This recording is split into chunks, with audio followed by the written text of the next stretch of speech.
Hi guys, good morning. So narito tayo ngayon sa ating kalabasa na kung saan ay nakapag-upload tayo ng isang beses nito. So ito guys ay alagang Ricky Brown yan, no? So ibig sabihin, yan po ay nakapaupo tayo ng organic materials.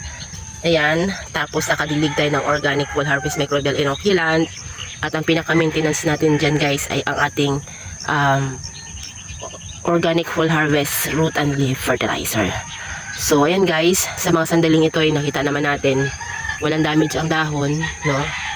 At kahit yung mga mura na yan guys ay hindi yan kayang kainin ng mga insekto, sapagkat yan guys ay napakatibay, napakatatag. O diba? So ibig sabihin guys, makapal yan, kahit mura, matigas, hindi yan kayang kainin ng insekto. Kasi ang ating organic full harvest, hindi lang basta nitrogen ang ipinuprovide. Lahat ng kailangan ng halaman ay pinrovide na ng ating organic full harvest. So ayan guys, yung mga insekto hindi siya kayang pinsalain. Hindi na kayo mag-aalala, wala na kayong lason ilalagay sa inyong mga tanim kung inyong susundin na ang mga makabagong pamaraan ng pagtatanim.